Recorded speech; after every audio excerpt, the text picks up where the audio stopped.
The Pentagon was in crisis mode.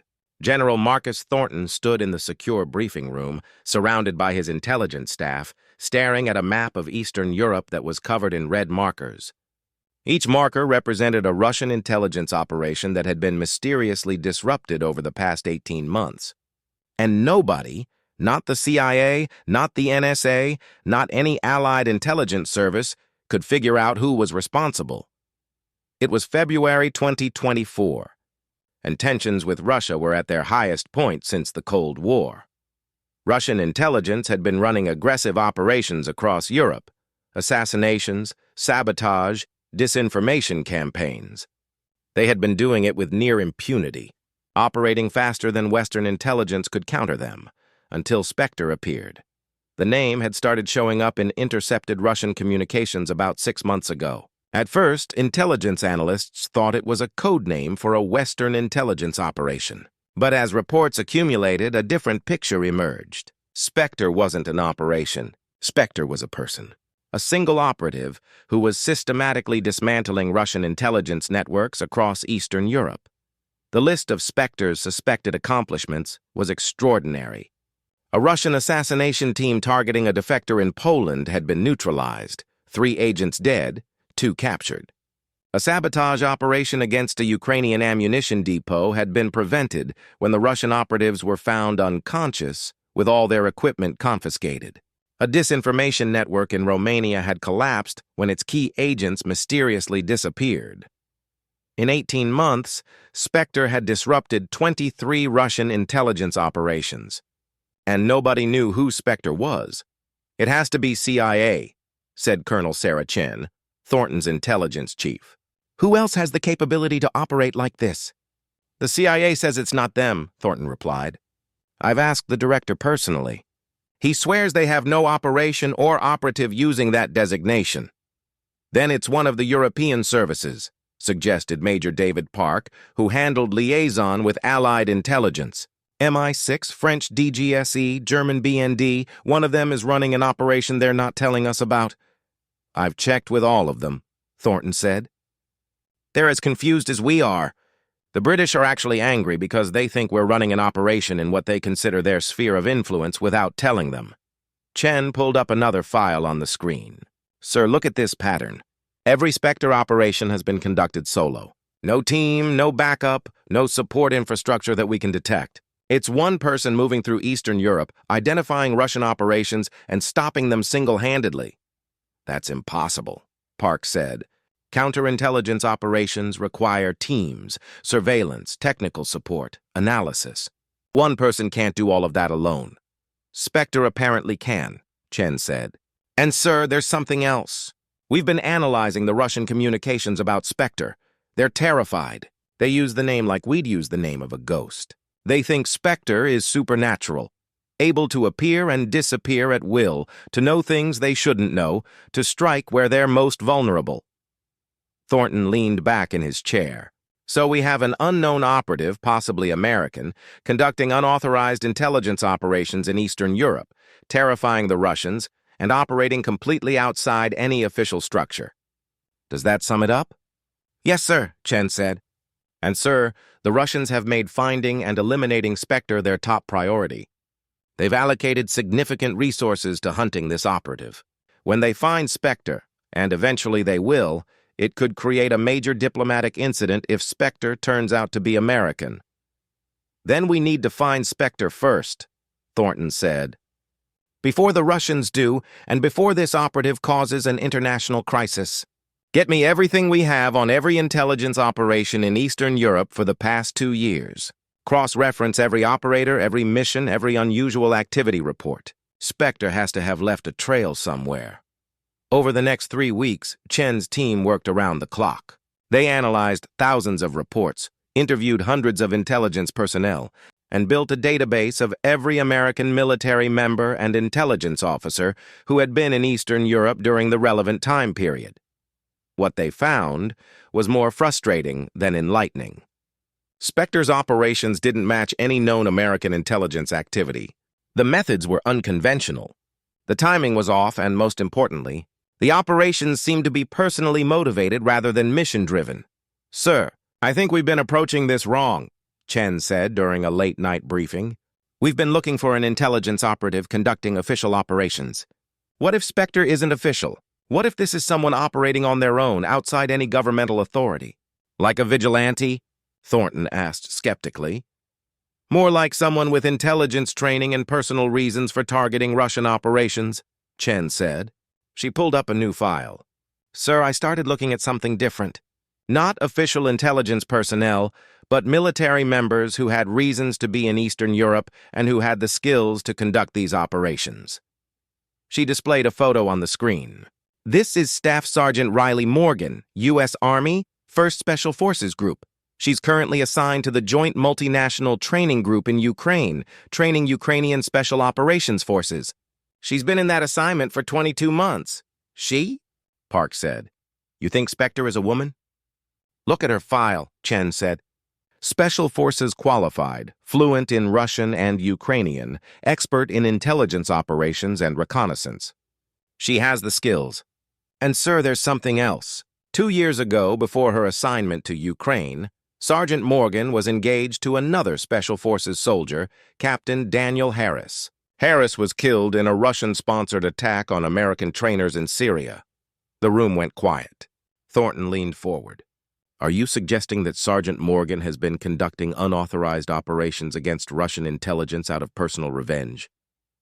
I'm suggesting it fits the pattern, sir, Chen said. SPECTRE's operations began 6 months after Captain Harris was killed. They're focused on disrupting Russian intelligence operations, not collecting intelligence or conducting broader missions. It looks personal, and Morgan has the access, the skills, and the motive. It's circumstantial, Park said. Lots of people have lost loved ones to Russian aggression. That doesn't make them SPECTRE. Agreed, Chen said. But sir, there's one way to find out. Staff Sergeant Morgan is scheduled to rotate back to the States next week. She'll be coming through Ramstein Air Base in Germany for out-processing before flying home. We could interview her there, Thornton considered it. If we're wrong, we'll be accusing a decorated soldier of being an unauthorized intelligence operative based on nothing but coincidence and speculation.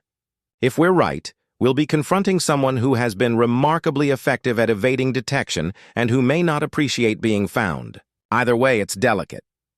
Sir, if Morgan is SPECTRE, she's been conducting unauthorized operations in what amounts to a shadow war with Russian intelligence, Chen said. We need to know. And we need to stop it before it escalates into something we can't control. All right, Thornton decided. I'll fly to Ramstein personally. If Morgan is SPECTRE, this conversation needs to happen at the general officer level. Colonel Chen, Major Park, you're coming with me. And let's keep this very quiet. If word gets out that we're investigating one of our own soldiers, it will be a nightmare regardless of whether we're right. 4 days later, Thornton and his team arrived at Ramstein Air Base. They had arranged for Staff Sergeant Morgan to report to the base commander's office for what she was told would be a routine end-of-assignment debriefing. Thornton waited in a secure conference room, reviewing Morgan's file one more time. The file painted a picture of an exceptional soldier. Multiple deployments, numerous commendations, glowing efficiency reports.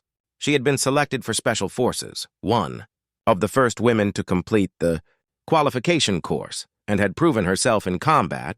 Operations in Iraq and Afghanistan. The photo in her file showed a woman in her late 20s. With sharp features, dark hair, and intelligent eyes. She looked capable and professional. She did not look like someone who would conduct unauthorized intelligence operations across Eastern Europe. But then again, Thornton thought, what would such a person look like? A knock on the door announced Morgan's arrival. Thornton nodded to the aide, who opened the door and gestured for her to enter. Staff Sergeant Riley Morgan walked into the room and came to attention. She was smaller than Thornton had expected, maybe 5'7", but she moved with the controlled grace of someone who was extremely fit and aware of their surroundings. Her uniform was immaculate, her bearing professional. But what caught Thornton's attention were the bruises.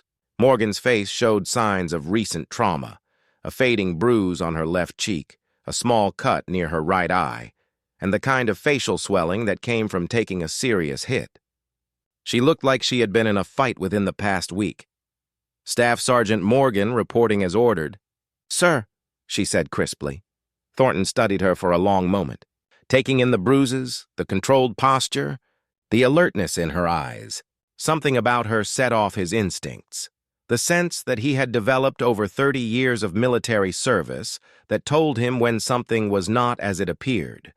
And in that moment, looking at this bruised young soldier standing at attention, everything clicked into place. The timeline, the skills, the motive, the pattern of operations. He knew with sudden certainty that he was looking at SPECTRE. "At ease, Sergeant," Thornton said. Then, unable to contain his shock at the confirmation of what had seemed like an improbable theory, he pointed directly at her and his voice rose. "You're SPECTRE?" For just a fraction of a second, Riley Morgan's professional mask slipped.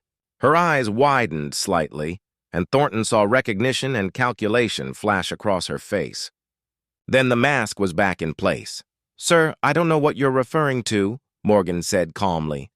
"The hell you don't," Thornton said, his voice harder now. "Sergeant Morgan, I'm General Marcus Thornton, Deputy Commander of U.S. Cyber Command and the officer responsible for tracking down an unauthorized intelligence operative who's been conducting operations across Eastern Europe for the past 18 months. And I'm looking at that operative right now."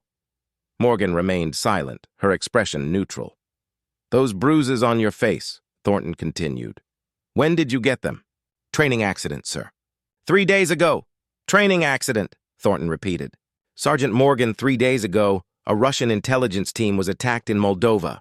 3 agents were killed, 2 more hospitalized with serious injuries. The attack matched SPECTRE's operational pattern perfectly. And now you're standing here with fresh bruises that look consistent with hand-to-hand combat. Quite a coincidence." Morgan's jaw tightened, but she said nothing. Colonel Chen stepped forward. "Sergeant Morgan, we know about Captain Harris. We know about the Russian-sponsored attack that killed him. We understand why you might want to strike back at Russian intelligence operations. But what you're doing is unauthorized, dangerous, and could trigger an international incident." At the mention of Daniel Harris, something shifted in Morgan's expression. The professional mask cracked, and for a moment, Thornton saw the pain underneath, the grief of someone who had lost the person they loved most. "You don't understand anything," Morgan said quietly, her voice tight with controlled emotion. "You sit in your comfortable offices analyzing intelligence reports while Russian agents murder Americans with impunity. Daniel wasn't collateral damage in some abstract geopolitical game. He was my fiancé, he was a good man, and he was killed by Russian intelligence as part of a deliberate operation to intimidate American forces. And nobody did anything about it. So you decided to do something yourself," Thornton said. "I'm not admitting to anything," Morgan replied. "But hypothetically, sir, if someone with the right skills and knowledge decided to strike back at the people who killed Americans, who murdered her fiancé, would that be wrong? Would that be worse than sitting back and letting them continue operating freely?" "It would be unauthorized," Thornton said. "It would be outside the chain of command, outside diplomatic channels, and outside the legal framework that governs intelligence operations." "Yes, Sergeant, it would be wrong. No matter how justified it might feel personally." Morgan looked directly at him. "Did it stop Russian operations, sir?" "Hypothetically?" Thornton was quiet for a moment. "Yes, SPECTRE's operations have significantly disrupted Russian intelligence activities in Eastern Europe. Multiple Russian networks have been compromised. Their operational tempo has decreased, and they're terrified of this unknown operative who seems to anticipate their every move." "Then maybe," Morgan said carefully, "someone doing unauthorized operations achieved results that authorized channels couldn't or wouldn't achieve. Maybe sometimes the rules get in the way of actually accomplishing the mission." "That's not how the military works," Colonel Chen said. "We have rules and procedures for important reasons. Individual operators can't just decide to conduct their own private wars." "Captain Harris and I were engaged for 2 years," Morgan said, her voice still controlled, but with an undercurrent of intensity. "We were going to get married when he finished his deployment. The day he died, I was planning our wedding. And then Russian intelligence killed him as part of a deliberate operation to destabilize American operations in Syria." She paused, taking a breath. I reported what I knew through proper channels. I provided intelligence on the Russian network responsible. I asked for action, and nothing happened. The diplomatic machinery ground along, issuing statements and protests, while the people who murdered Daniel continued their operations. So yes, General, if someone decided that waiting for proper authorization meant letting murderers operate freely, that someone might have decided to take action themselves. Thornton exchanged glances with Chen and Park. They had found SPECTRE, confirmed their theory, and now faced the question of what to do about it. "Sergeant Morgan," Thornton said, "I'm going to be direct with you. I can't prove you're SPECTRE. I can't prove you've been conducting unauthorized intelligence operations. But I also can't ignore the evidence that points to you. So here's what's going to happen. You're going to tell me everything. How you've been operating, what resources you've used, what operations you've conducted. Complete disclosure. And if I do that?" Morgan asked. "Then we'll figure out what comes next," Thornton said. "Maybe you get court-martialed for unauthorized operations. Maybe we find a way to integrate what you've been doing into authorized channels. Maybe we recognize that you've been extraordinarily effective and find a role for someone with your skills and dedication. But the unauthorized operations stop. Today, that's non-negotiable." Morgan was silent for a long moment, clearly weighing her options. Finally, she said, "If I tell you everything, I want immunity from prosecution. Not for me. I'll accept whatever consequences are appropriate. But for anyone who might have helped me, even unknowingly, I operated alone, but I had to use military resources occasionally. I don't want anyone else punished for my decisions. I can't promise immunity without knowing what you're going to tell me," Thornton said. "Then we're at an impasse." "Sir," Morgan replied.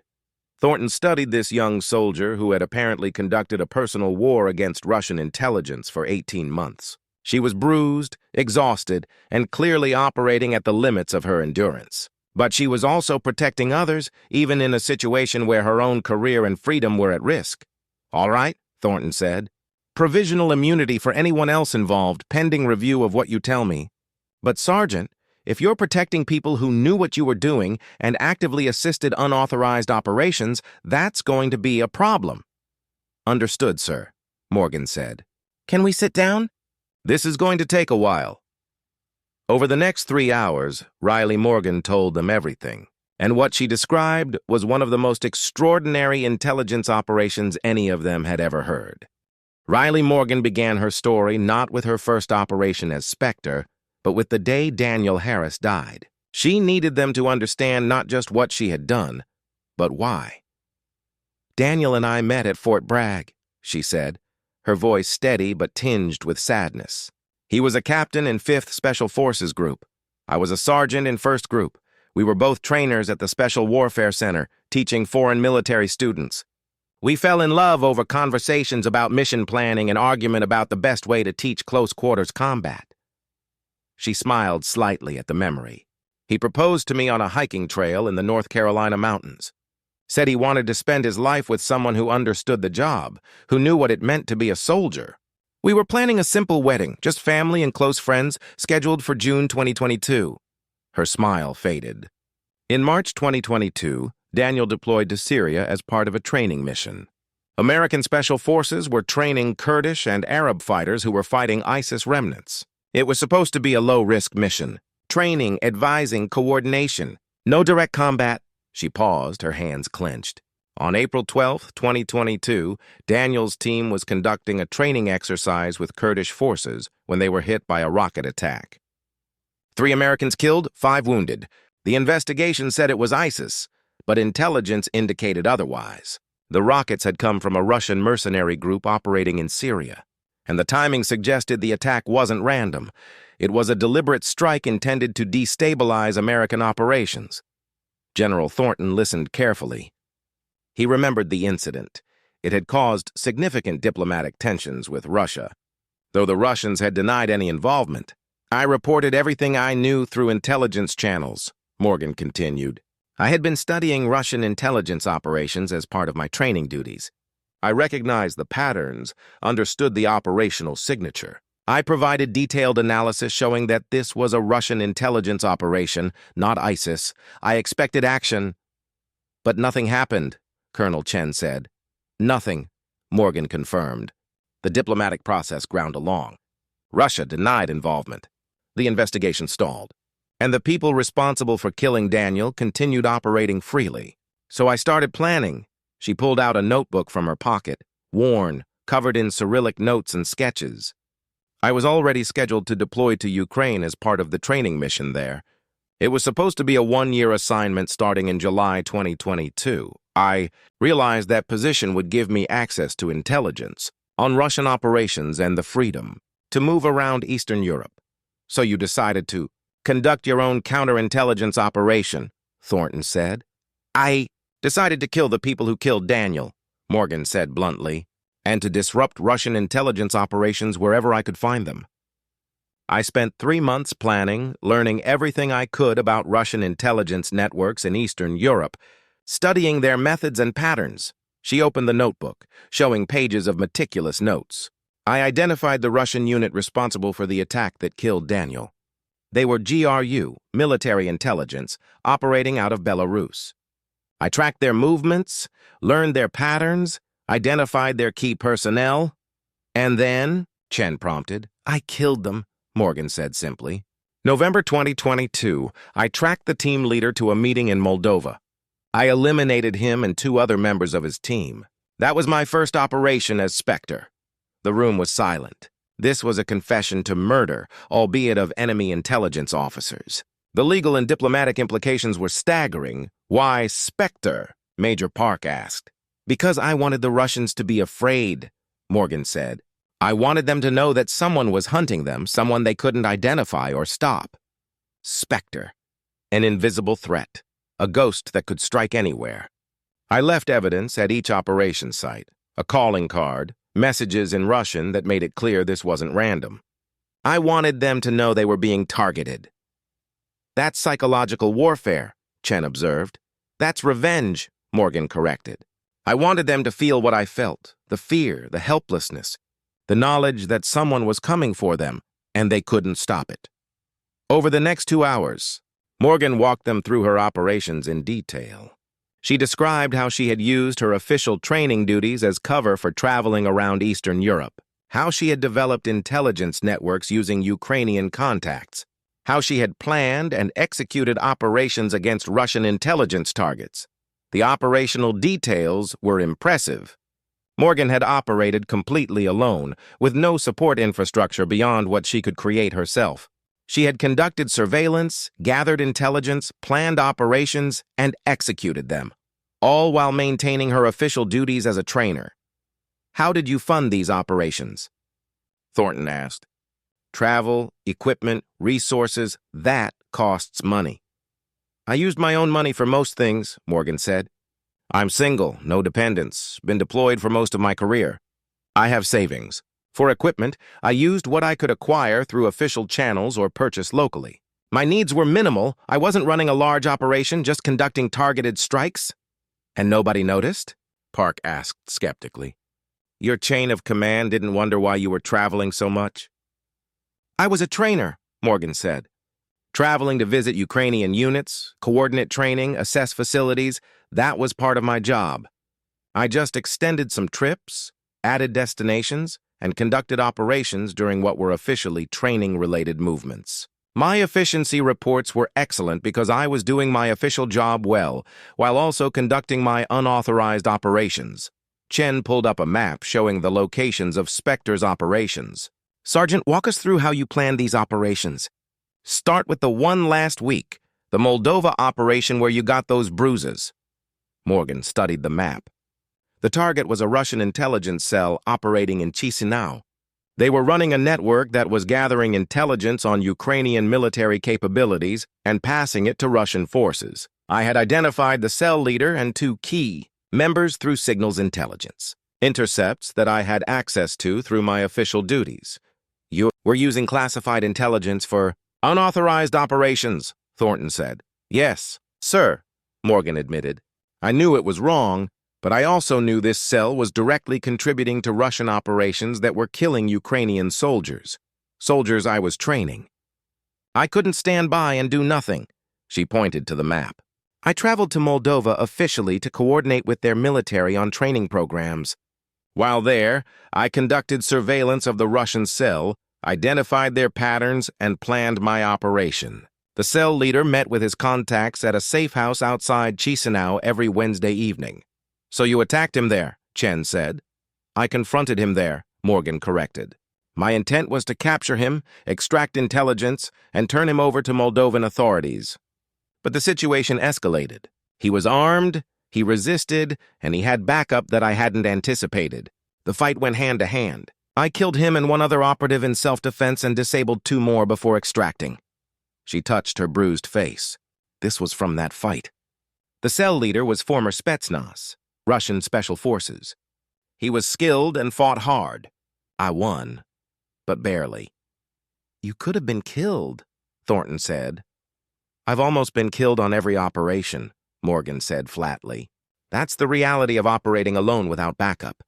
But, General, every operation I conducted eliminated people who were actively engaged in killing Americans or our allies. The risk to me personally was worth the result. As Morgan described her operations in detail, Thornton found himself impressed despite his concerns. Her operational planning was sophisticated, her execution precise, her tradecraft excellent. She had been operating at a level that most professional intelligence officers would struggle to match, and she had done it alone while maintaining her cover as a military trainer. But he was also troubled by the implications. Morgan had been conducting a personal war, using classified intelligence and military resources, operating completely outside any authority or oversight. The fact that she had been effective didn't change the fact that what she had done was deeply problematic.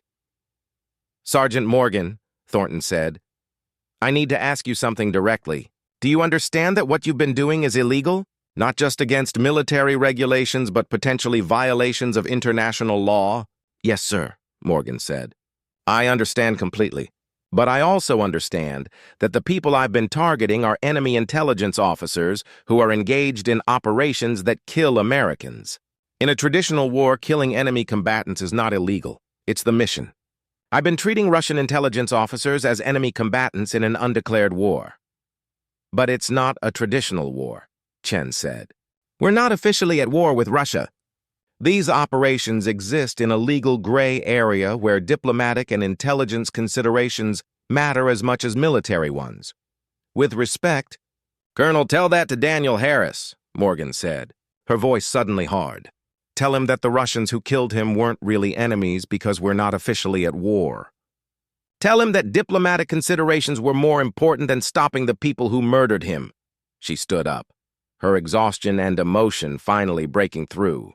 I know what I did was unauthorized. I know it was illegal. I know it violated every protocol. But I also know that I've killed or captured 27 Russian intelligence officers who were actively engaged in operations against American and Allied forces. I've disrupted networks that were gathering intelligence used to kill Ukrainian soldiers. I've prevented assassinations, sabotage operations, and disinformation campaigns. So, yes, General, court-martial me if you have to. But don't tell me I was wrong to fight back against the people who are killing Americans. And don't tell me that following proper channels would have achieved the same results, because we both know it wouldn't have. Thornton let her words hang in the air for a moment. Then he said quietly, Sergeant, sit down. I'm not going to court-martial you, at least not yet. But we need to figure out what happens next. Morgan sat down, visibly trying to regain her composure. Here's the situation, Thornton continued. You've been extraordinarily effective at disrupting Russian intelligence operations. You've demonstrated skills and dedication that are rare in the intelligence community. But you've also been operating completely outside any oversight or authority. That can't continue. I understand, sir, Morgan said. But, Thornton said, I'm not blind to the fact that you've achieved results that our official intelligence operations haven't matched. So here's what I'm proposing. We bring your operations into the fold. We create an official unit, small, highly classified, that can conduct the kind of targeted operations you've been doing. You would lead it, but you'd operate with proper authorization and oversight. Morgan looked surprised. Sir, you're suggesting we legitimize what I've been doing? I'm suggesting we recognize that you've identified a capability gap and filled it effectively. Thornton said. The Russians are conducting aggressive intelligence operations that our conventional response mechanisms can't counter quickly enough. You've proven that targeted, rapid response operations by skilled individuals can be effective. Let's do it properly. He leaned forward. But Sergeant, understand something. If we do this, the unauthorized operations end. Everything you do would be approved, coordinated with other intelligence agencies, and conducted within legal boundaries. You'd have backup and support, but you'd also have oversight and limitations. Can you operate that way? Morgan was quiet for a long time. Finally, she said, Sir, can I ask you something? If we create this unit and operate officially, will we be as effective? Or will the bureaucracy and legal restrictions slow us down so much that we can't respond to threats in time? It was a good question, and Thornton didn't have a simple answer. I don't know, he admitted. But I do know that operating without any oversight or legal framework is unsustainable. Eventually, you would have been caught by the Russians, killed in an operation, or triggered an international incident that we couldn't contain. What I'm offering is a way to keep doing what you're good at while managing the risks better. I'll do it, Morgan said, on one condition. What's that? That we name the unit after Daniel, Morgan said. Not as a memorial, but as a reminder of why this work matters. Every operation we conduct, every target we eliminate, should be in service of protecting Americans. That's what Daniel believed, and that's what this unit should stand for. Thornton nodded slowly. Agreed. The Harris Unit. Specialized counterintelligence and direct action against hostile intelligence operations. You'll report directly to me, with mission approval required for any operation. We'll build a small team, maybe 6 to 8 operators initially, all with your kind of skills and dedication. When do we start? Morgan asked. After you take a month of leave, Thornton said firmly. You're exhausted. You're operating on the edge of burnout, and you need time to recover both physically and mentally. You've been running on rage and determination for 18 months. That's not sustainable. He stood up. Sergeant Morgan, or should I say SPECTRE, you've done something extraordinary. You've also done something deeply problematic. The fact that I'm not court-martialing you doesn't mean I approve of how you operated, but I do recognize effectiveness when I see it. Take your leave, recover, and when you come back, we'll build something that honors what you've accomplished while operating within the framework that makes it sustainable. Morgan stood and came to attention. Yes, sir. And General, thank you for understanding. I'm not sure I do understand, Thornton said honestly, but I'm willing to try. Dismissed, Sergeant. As Morgan left the room, Chen turned to Thornton. Sir, are we really going to create a unit based on one soldier's unauthorized operations? We're going to create a unit that fills a real capability gap, Thornton said. Morgan proved that gap exists and showed one way to fill it. Now we need to do it properly. But yes, Colonel, we're really going to do this. The Russians will be furious if they find out, Park observed. The Russians are already furious, Thornton replied. They've been terrified of SPECTRE for months. At least now we'll control SPECTRE, rather than having an unknown operator conducting vigilante operations across Eastern Europe. He looked at the map showing SPECTRE's operations. Besides, Morgan is right about one thing. The Russians have been conducting aggressive intelligence operations with relative impunity. Maybe it's time we showed them that we can be just as aggressive when necessary. But we'll do it with proper authorization and oversight. And if Congress finds out? Chen asked. Then we'll brief them appropriately, Thornton said. But this stays classified at the highest levels. As far as the world knows, SPECTRE disappeared. What actually happened is that we recruited SPECTRE and channeled that talent into officially sanctioned operations. He smiled slightly. Sometimes the best operatives are the ones you don't expect. The ones who operate outside the system because the system isn't working. Our job is to bring them back into the fold while preserving what made them effective in the first place. Part 3. The unit that changed the game 4 weeks later. Riley Morgan reported to a nondescript office building in Northern Virginia. The address wasn't on any official military base, and the building had no sign indicating what happened inside. It was officially a Department of Defense administrative facility handling logistics support. Actually, it was the headquarters of what would become the most effective counterintelligence unit in American special operations. General Thornton met her in the secure conference room on the 3rd floor. He wasn't alone. With him were 6 other people, 5 in military uniform, 1 in civilian clothes. All of them were studying Riley with the kind of intense focus that came from professional operators evaluating a colleague. "Sergeant Morgan," Thornton said, "welcome to the Harris unit. These are the operators I've selected to work with you. All of them have been fully briefed on your operations as SPECTRE. All of them volunteered to be here after understanding what we're building." He gestured to each person in turn. "This is Master Sergeant Alex Torres, Army Special Forces, fluent in Russian and Arabic, with extensive experience in denied area operations. Captain Sarah Wilkins, Air Force Special Operations, specializes in technical intelligence and surveillance. Chief Petty Officer James Rodriguez, Navy SEAL, expert in direct action and maritime operations. Lieutenant Marcus Chin, Army Military Intelligence, speaks 5 languages and has worked extensively in Eastern Europe. Staff Sergeant Jennifer Walsh, Marine Corps, specialist in close quarters combat and urban operations. And finally, this is David Park. Yes, the same Major Park you met at Ramstein. He's taking off his uniform and joining us as our civilian intelligence analyst." Riley looked at the assembled operators. They were all experienced, all skilled, and all clearly skeptical about being led by a staff sergeant. She could see it in their body language, the way they were assessing her. "I know what you're thinking," Riley said directly. "You're thinking that I'm too junior to lead this unit.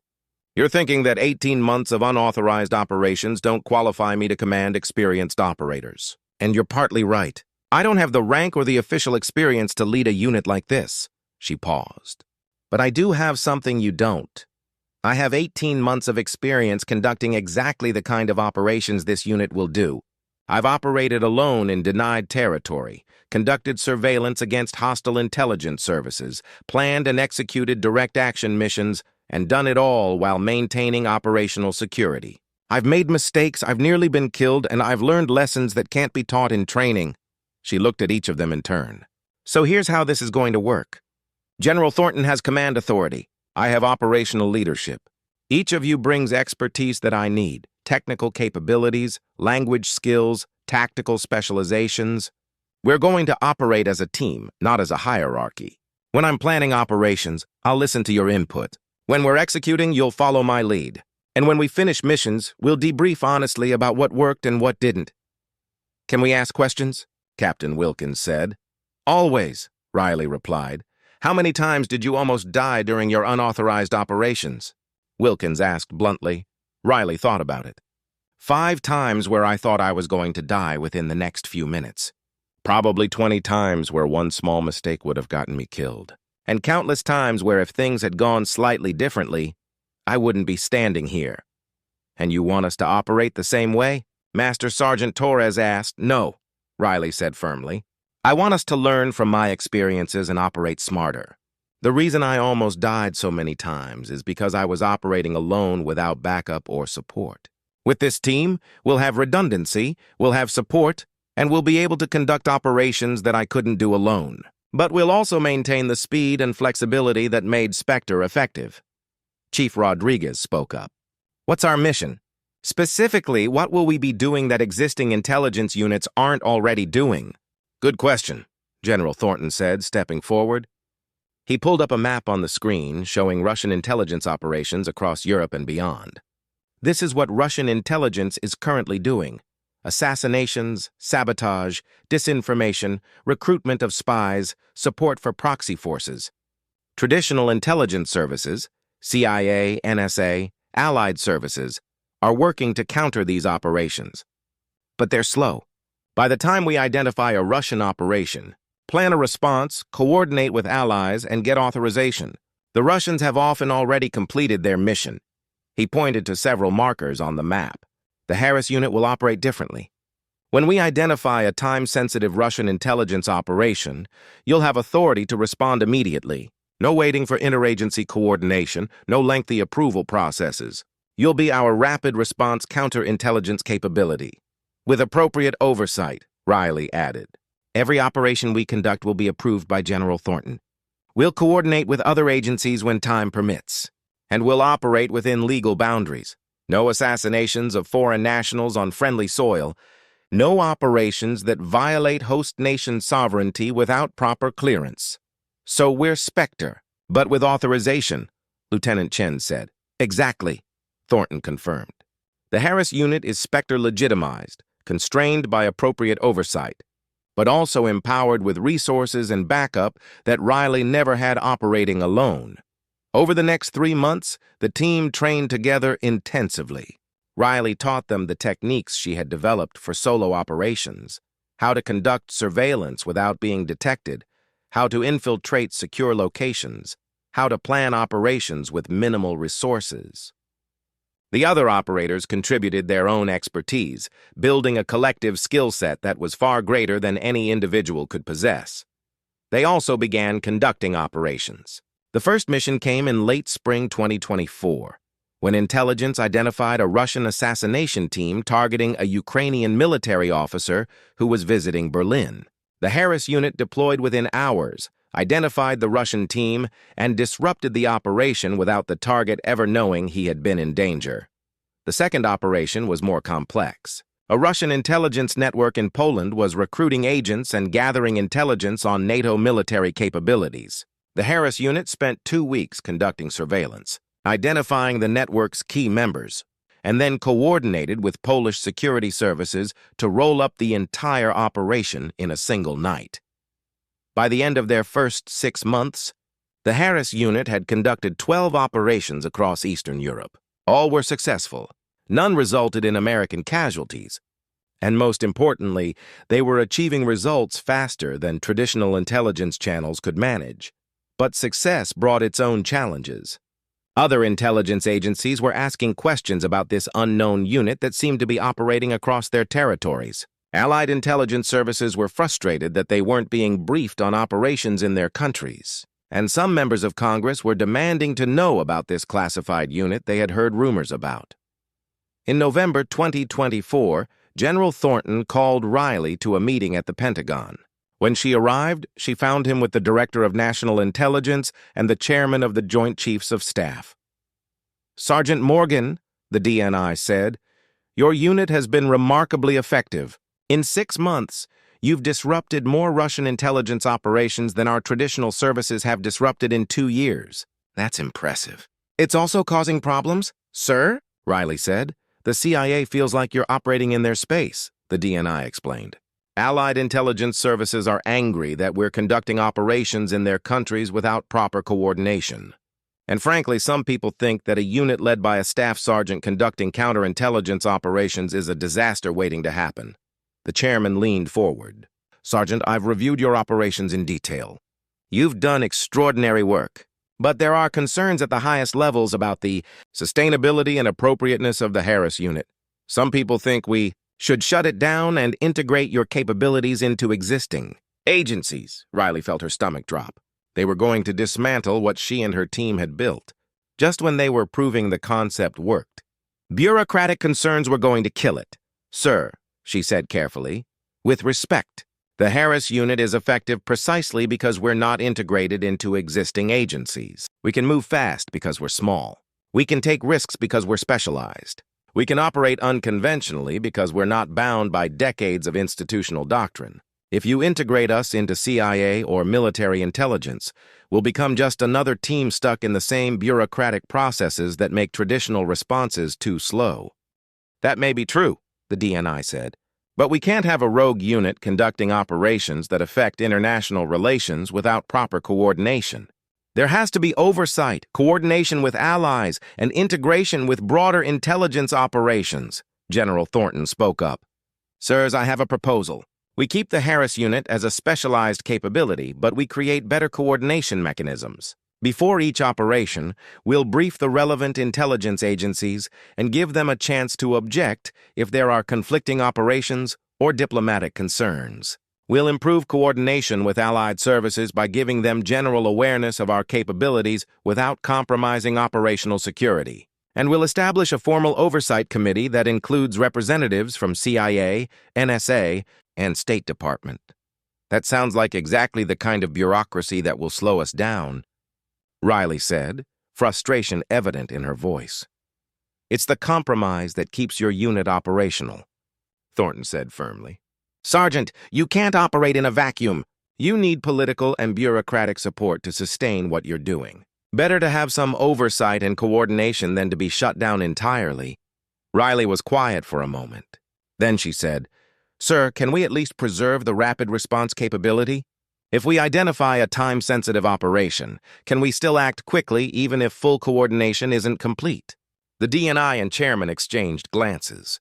Finally, the DNI said, "Yes, for truly time-sensitive operations where delay would result in loss of American lives or critical intelligence, you can act with expedited approval.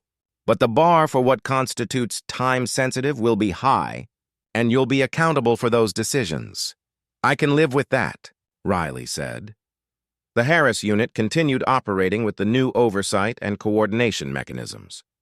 It was more bureaucratic than Riley liked, but it was also more sustainable. They had the backing of the highest levels of government, the grudging acceptance of other intelligence agencies, and a clear mission. Over the next 2 years, the unit conducted 43 operations across Europe, Africa, and the Middle East. They disrupted Russian intelligence networks, prevented assassinations, intercepted weapons shipments to proxy forces, and extracted Allied agents who had been compromised. But the mission that would define the Harris unit and Riley's career came in March 2026. Intelligence identified a plot by Russian intelligence to assassinate the Ukrainian president. During a visit to Washington, D.C., the assassination team was already in the United States, and the attack was scheduled for 3 days hence. Traditional response mechanisms would take too long. By the time FBI and Secret Service fully investigated and responded, the attack window would have passed. General Thornton authorized the Harris unit to take the lead. For 72 hours, Riley and her team worked around the clock. They identified the Russian team, tracked their movements, identified their weapons cache, and determined their attack plan. On the day of the scheduled attack, the Harris unit preemptively struck. Working with FBI's hostage rescue team and Secret Service, they raided the Russian team's safe house and captured all 6 operatives without firing a shot. The Ukrainian president's visit proceeded without incident, and a major assassination plot was thwarted. The operation was so successful that the President of the United States personally thanked the Harris unit in a private White House ceremony. "What you've built," the president told Riley, "is exactly what we need in modern intelligence operations. You've proven that small, dedicated teams with clear missions can achieve results that large bureaucracies struggle to accomplish. I want you to know that you have my full support." Riley stood in the Oval Office, surrounded by her team, and felt a mixture of emotions: pride in what they had accomplished, satisfaction that Daniel's death had led to something that protected other Americans, and a bittersweet recognition that she had found her purpose, even if it came at a terrible personal cost.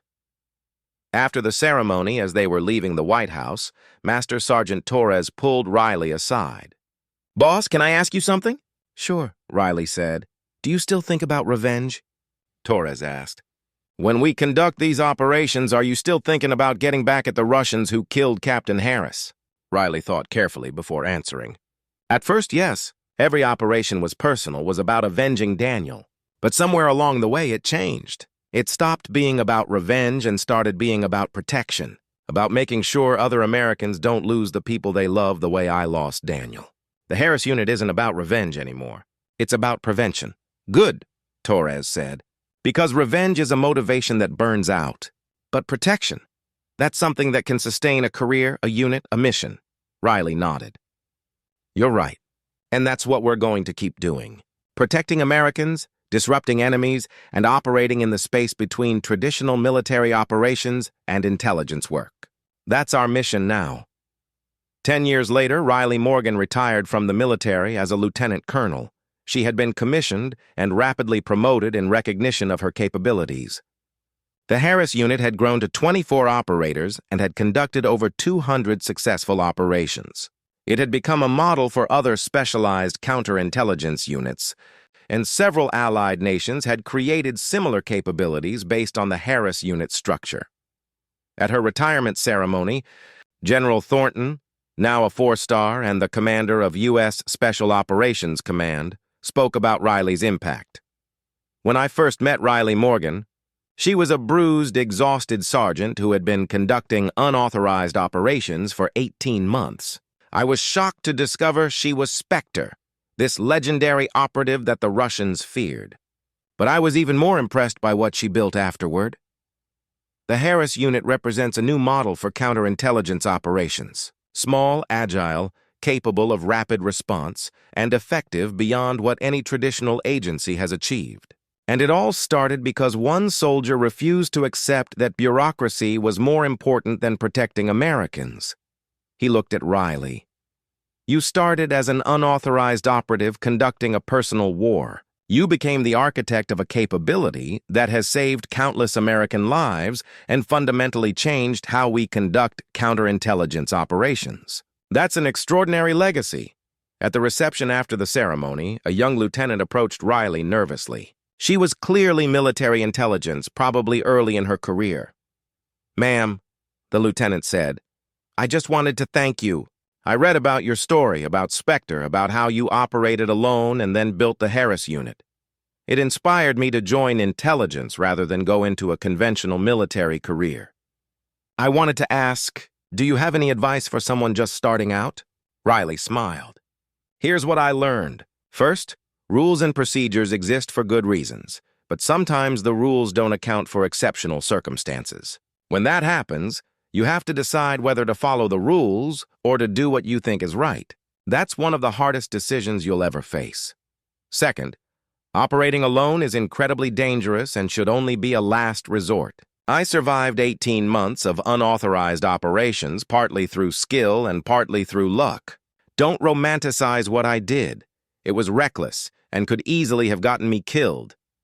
But third, and most important," Riley continued, "dedication to the mission matters more than rank or credentials.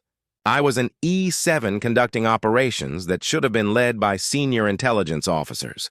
But I had the motivation, the skills, and the willingness to accept risks that others wouldn't. That dedication to protecting Americans, to accomplishing the mission, that's what made the difference." She put her hand on the lieutenant's shoulder. "So my advice is this. Find what motivates you beyond just doing your job. Find a mission you care about deeply enough that you'll do whatever it takes to accomplish it. And then pursue that mission with everything you have, while also learning when to operate within the system and when to challenge it." "Thank you, ma'am," the lieutenant said. "I'll remember that." Today, the Harris unit continues to operate, now led by Captain Sarah Wilkins, who served with Riley from the beginning. The unit has expanded to include cyber operations, technical intelligence, and even psychological operations capabilities. But its core mission remains the same: rapid response counterintelligence operations against hostile intelligence services. And at the unit's headquarters, there's a conference room named the Daniel Harris Memorial Room. In it hangs a portrait of Captain Daniel Harris in his Special Forces uniform, and beneath it is a plaque with a quote from Riley Morgan. "This unit exists because one American soldier was murdered by enemy intelligence, and because his fiancée refused to let his death be meaningless. Every operation we conduct, every enemy we disrupt, every American we protect, all of it honors his memory and proves that dedication to mission can overcome any obstacle. Even grief." The general pointed at the bruised soldier and shouted in shock, "You're SPECTRE?" And in that moment of recognition, everything changed. An unauthorized operative became the architect of a new counterintelligence capability. A personal war became a professional mission, and grief transformed into purpose. Because sometimes the most effective operators are the ones nobody expects. The ones who operate in shadows because the light of bureaucracy moves too slowly. The ones who turn personal tragedy into professional excellence. That was Riley Morgan. That was SPECTRE. And that legacy continues in every operation the Harris unit conducts, every enemy they disrupt, and every American life they save. The bruised soldier became a legend. The legend became a unit. And the unit became the model for how America conducts counterintelligence in the 21st century. All because one soldier refused to accept that revenge was less important than procedure, that grief should paralyze rather than motivate, or that unauthorized could never become exceptional.